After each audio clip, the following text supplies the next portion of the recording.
posible po itong mamaga. Itong area na to or ito. Kung mangyari yun, ibababa nyo lang po ito.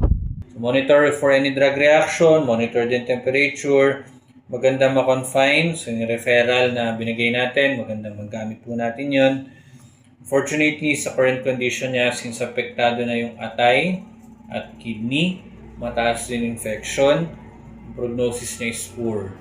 Maaaring sa mga susunod na araw is hindi niya kayanin ito. Doon po sa CBC po niya, wala na po siyang kahit anong parameters po na abnormal.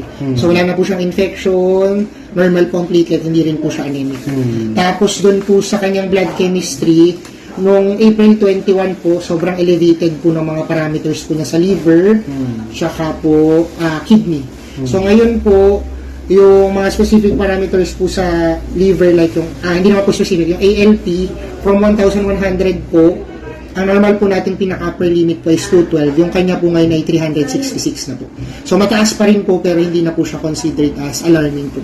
Tapos yung parameters po ng dugo na usual pong nagkokos ng kaninilaw, yung bilirubin po, nung last po ay 9.5, 0.88 po ang upper limit, 2.2 na lang po yung ngayon.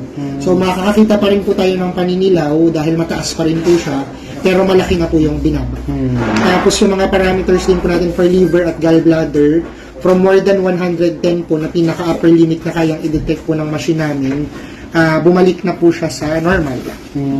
Same din po yung parameter po na nagsasabi if nag-overwork po yung pancreas.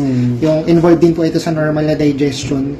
Minsan sinasabi din po niya kung namamaga po yung pancreas o hindi. So 3,503 po yung kanya nung last. Ang normal po natin ay hanggang 1,200. Yung kanya po ngayon ay 900 na po. So normal na po. Tapos yung pinakauna pong waste or dumi sa katawan na usual pong tumataas kapag hindi po na-filter ng kidney ng tama yung mga dumi, yung phosphorus po, from 8.6 po na mataas sa pinaka-upper limit po dapat 6.81 lang, 3.7 na po ulit siya ngayon. So, Bibi, paandar ka motor? Paandar motor? Habaan mo, habaan. Paandar motor, Bibi? Shelo ka, paandar motor? Shelo ka, Pogi? Paandar motor? Gandahan mo naman. Mura na yung gas. May ano na daw, rollback. Paandar ka motor, may rollback na daw.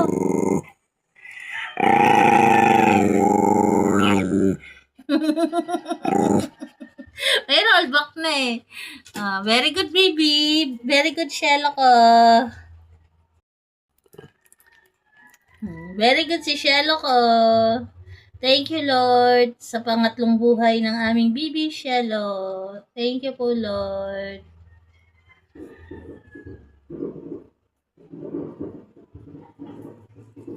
May fireworks pa, Shelo. May fireworks pa yun, baby. Napaka-pogi yan eh, oh. Pogi eh.